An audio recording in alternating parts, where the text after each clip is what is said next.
Okay, so today we're going to continue looking at how to use Python in Jupyter Notebooks, and what we're going to add is the ability to import data of our choosing so that we can plot it the same way we've been plotting things in the past. And for this, we're going to use some data that we've already seen in this course. Before, when we talked about scatterplots, I had shown you data that was homework scores, quiz scores, and exam scores. There was also reading scores, but we didn't plot it. So I already have this data, and we've already used it to make a scatter plot. So we're going to go ahead and continue to use that to make a scatter plot here. Now, if you already have installed Jupyter Notebooks on your computer, you can access local files the same way that we will here, and I'll point that out. I'm going to assume you have not uploaded or downloaded, sorry, and installed Jupyter Notebooks. So we need to make the data that we want to plot accessible. So this is called assignment scores CSV. To import it, I just go to the upload files, and then I navigate to the folder that has it. Here's assignment scores CSV, double click, and now we see here it is. And if I double click on that, I have a new tab that's just the same data. So what we can see is that I have headers in this data, and then down the column. Now, some programs will allow us to see this immediately and use it. I am going to assume that we want to learn how to handle importing files on their own, even if they're not part of this navigation here. And so we're going to run through that. It's going to be just a little bit involved, but I think that's okay, because it's nice to see how data is actually being brought into all the programs that we use, and using a programming language lets us see that. So what we're going to want to do is read this file, assignment scores. So the first thing we have to do is open it up.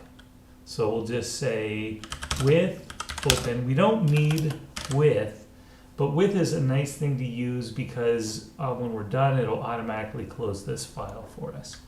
So with open is now a command. So we're going to, inside the brackets, basically specify what we want to open, assignment scores.csv. All right, so now we know we're going to open that. We're going to open it, and we're going to give it a new name. Like the file that's open, we're going to give it a name. So let's just give it a generic one. We'll say it's open as CSV file. Okay, so with is part of what Python says is a control statement.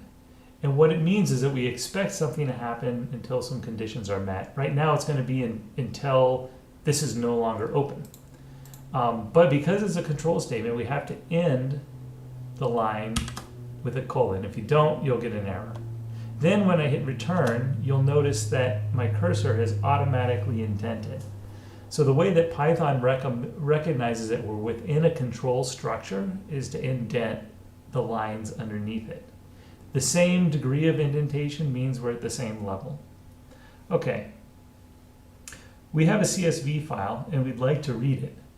Now the way CSV files are structured is that in the actual text, so if I went to this, and let's say I wanted to open it up in something that was a text editor instead of Excel, here's what it would look like. It's a number, comma, number, comma, number, comma, number, or word, comma, word, comma, word, comma. And so CSV stands for comma separated variable. And so the way you read a file like this is that there's an entry, and then a comma says, now we're going to the next entry. A comma says, well, now we're going to the next entry.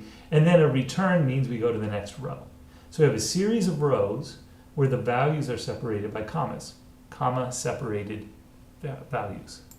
Okay, and so we could write a program to handle reading something like this, or we could just invoke a library that has that. We've already seen this before, and so we're going to say, well, we're going to try to handle CSVs So let's import something that can handle CSVs. There's a library for this called CSV. So we're going to import CSV. Then go back, make sure we're indented. And then I'm going to say that, let's read this. So CSV, that's referencing the library that we've just imported. Reader.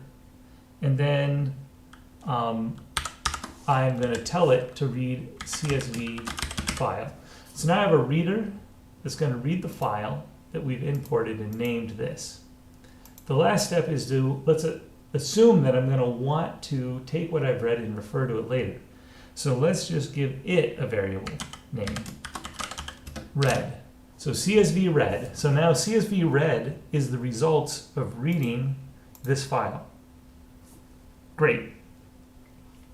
Now what we might want to do is go through and organize, as we had before, where we had X, Y data, into lists that will help us have data that we want to then plot. So let's go ahead and do that. When we read the CSV file, what we really end up with is a structure that looks like a bunch of rows. And it's actually going to start even up here, homework, reading, quizzes, and exams, just like this. So I'm going to have a row 1, which will actually be row 0 in Python, is going to be homework, reading, quizzes, exams. The second row, which would be row 1 in Python, will have the first set of numbers.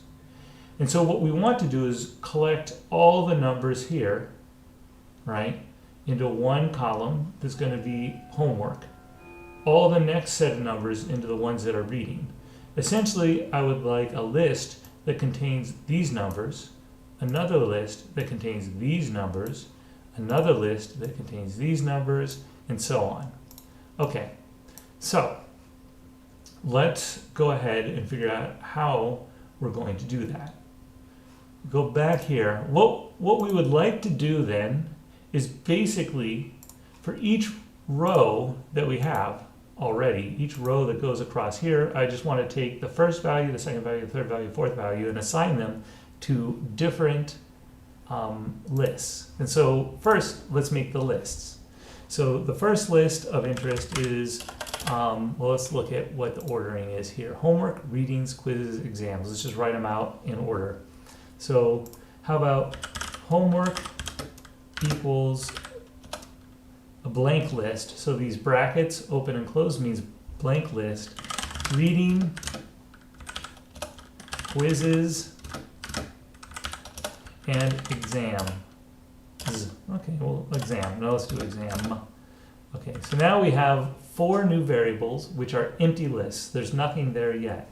Then we're going to assign values to them. We're going to use another control structure, which is for row in CSV read. And because it's a control structure, I end with a colon. What this is telling us is that for the rows that exist in CSV read, I'm basically going to go down row by row by row by row. And then in each row, remember, the first element goes to homework, the second element goes to reading, the third element goes to quizzes, and the fourth element goes to exams. And so what I'm going to do then is just say that I want to take homework and I want to add to it. The command for that is append.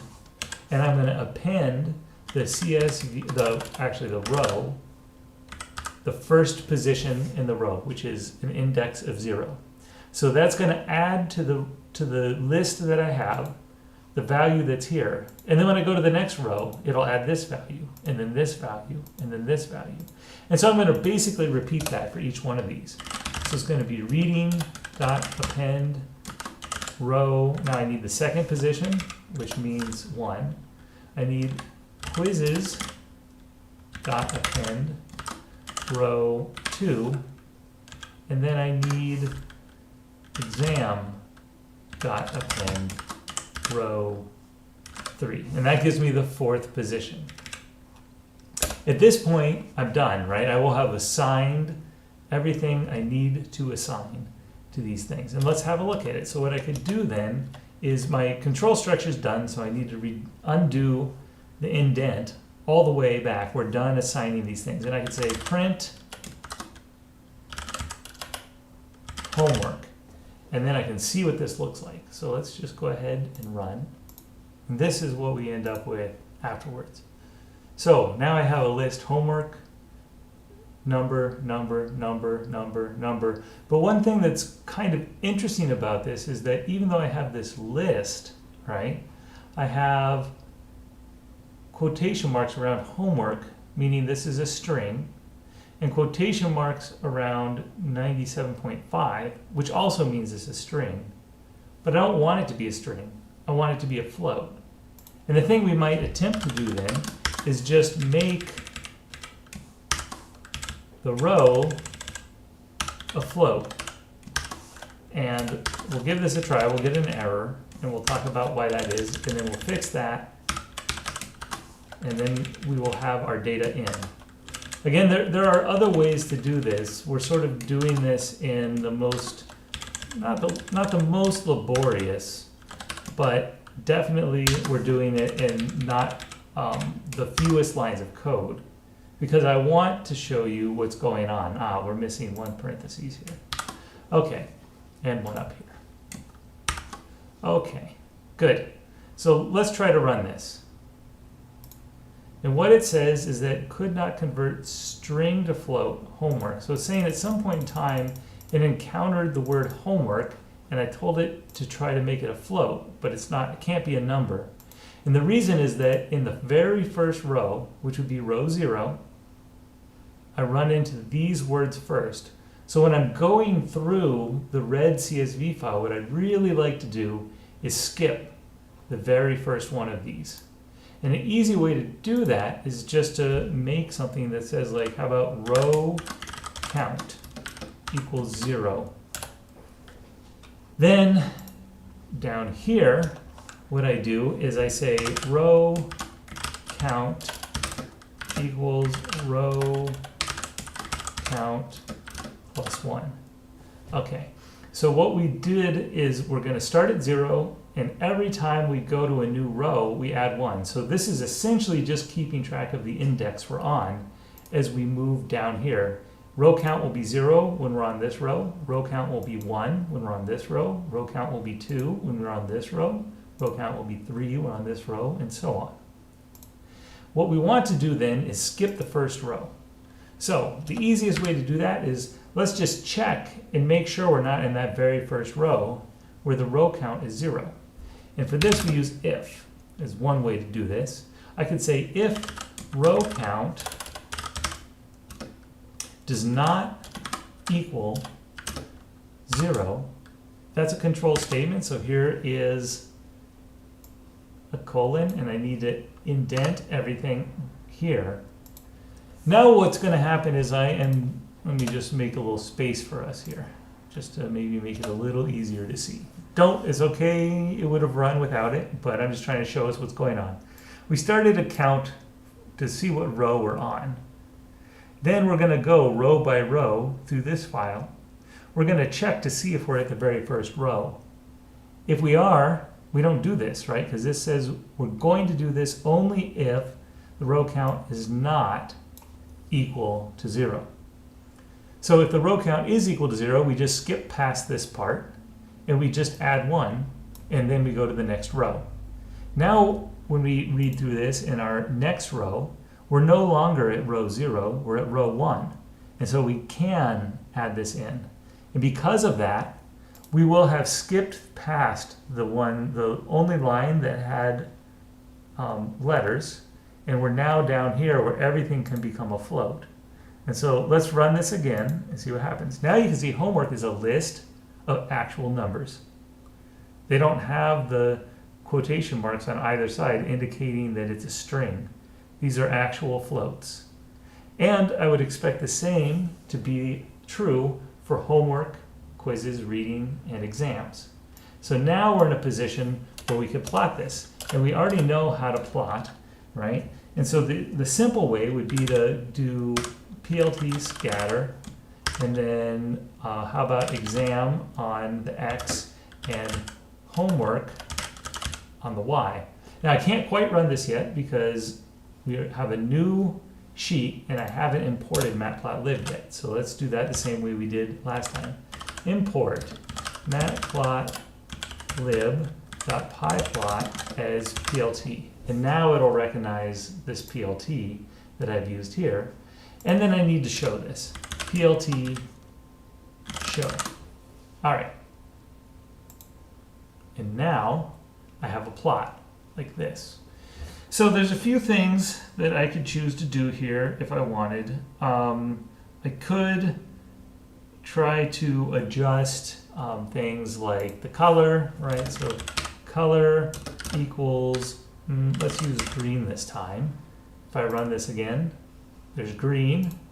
And I could have this be a different marker.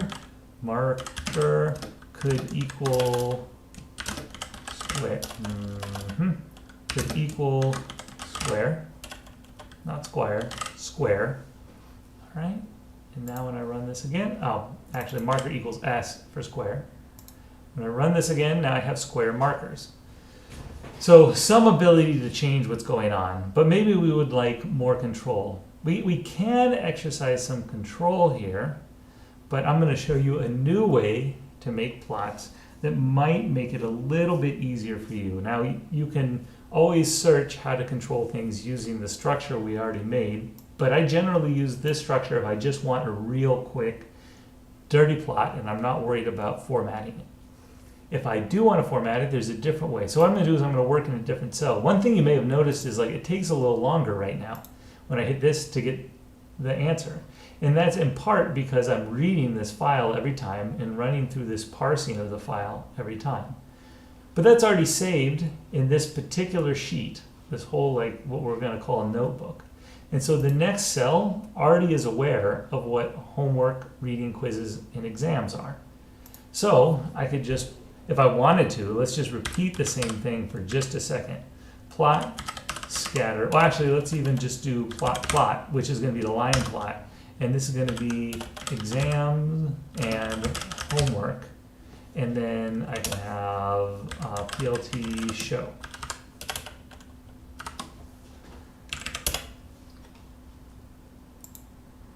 And there it is. Okay, so it recognizes the same thing. But let's build this up a little different. One way to build up figures is to turn them into something that's represented by a variable. The same way that we have lines of data that are represented in these lists that we refer to by variables, we can refer to plots and their axes as variables. So let's go back here, and the way to do this is to say, let's make a figure, let's call it fig. And that figure is a plot dot figure. And now I have something where if I wanted to refer to the figure itself, I just call fig, or I use fig. In that figure, I want to add axes. So right now this is just a blank figure, there's nothing there. And so let's not only add axes, let's give them a name. So how about ax? I'm going to give a double space just so the equal sign line up. Fig.add axes. And so now what you can see is that I'm adding axes, but I'm adding it to my variable figure, or fig, which is this figure I've created. So now I'm adding axes to this figure, essentially. All right. Then when we add axes, we can tell people where we want these to be. So let's start at 0, 0, and run to 1, 1. We'll see what these do in just a moment. But basically, I'm filling up the width and height that I'm allowed. So I'm starting at the lowest points I'm allowed on X and Y and going to the highest points I'm allowed on X and Y. So this is like starting and ending positions of, and then this is X, Y, X, Y. So the starting and ending positions of X, start and end for Y. This is one way to think about this. Okay, now that I've made an axis, I can refer to that axis when I want to control how it appears or when I want to add things to it. So how about I want to make a scatter plot? What I do is I call the axes that I'm going to be trying to plot versus, and let's say I want a scatter plot. So now instead of PLT scatter, it's ax scatter. And ax refers again to putting it on these axes. So make the same one that we already had, exam, homework.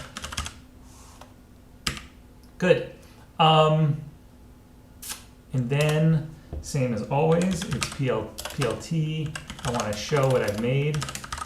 And let's have a look. This looks pretty similar to what we had up here. Maybe a little bit bigger because I got to specify the height and the size of everything that I wanted to have, but pretty similar. And I could control this the same way, right? So this could be color equals, let's say black, and marker equals, how about up caret? And let's see what that does. Now I have black triangles, okay? And there'll be I'll post something that gives you a rundown of what the commands are for getting different shapes. All right. Now, what we don't have is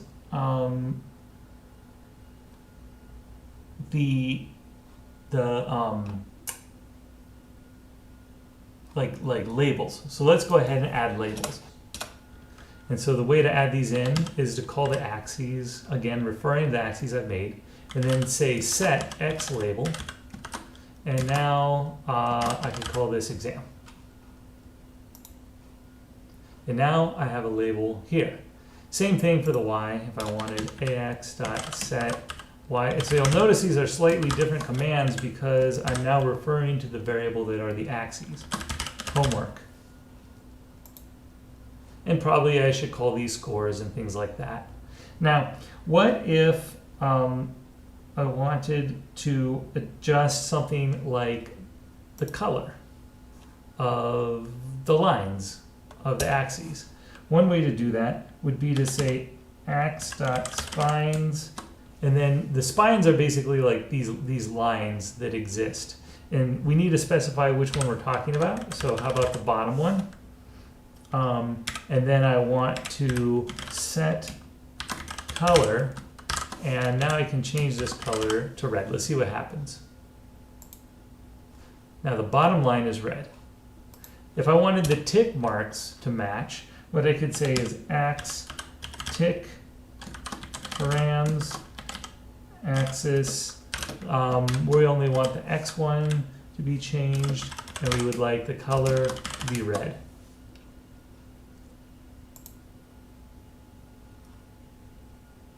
Color equals red.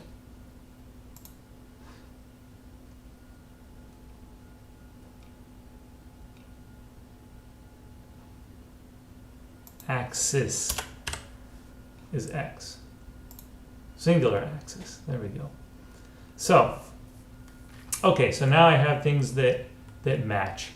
You know, there's similar commands for changing like the color of the labels themselves, the color of the title, and we're not going to go over it all right now. I do want to return, though, quickly to one other idea, which is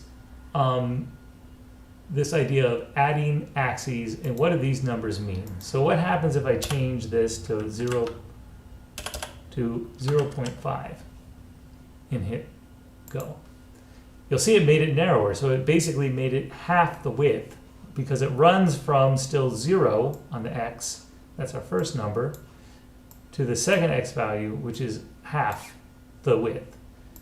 You can kind of see that the way this is structured, if I made this 3/4 of the width, I get something that's very close to a square plot. Not quite, but close. Okay. We can also add additional scatter plots like we've already seen. So if I want another one, let's say I want to plot now the exam versus the quizzes.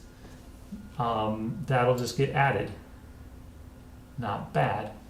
What would happen, just real quick, if I made another set of axes? Let's call this ax2 equals fig. I'm going to add these axes to the same figure that I've already got. And it's going to be 0, 0, but now 1, 1, okay? And I'm going to add my scatter to axis 2. So my second scatter goes with axis 2, my first scatter just goes with axis 1. What's that look like? Well, you can see now I have two different set of axes, and the one that got drawn second is on top. And so what I would need to do if I wanted to see this underneath is make the plot area transparent underneath this plot. And then I would see another plot below it, but one that doesn't extend the full way. Here's 95, there's 95 there. And so that's why we might want to add in different plots. So how about this goes from 0.75. Okay, and so now you can see we have some plots, one on top of another one. 0.75. Let's make it the x starting at 0.75. And now you can see we have one plot next to another plot. So this is somewhat similar to the grid system that you've seen in views. A little bit different. There are other ways that we can make these kinds of compound plots in pyplot. But this is one way, which is just to control where the plots start, where they end. And of course, like we could try to create some distance between these by having them not quite meet. And then we'll have a space in between them. So that's one way, is to add in separate axes within this entire figure. The other way is to use something called subplots, and we'll look at that next time.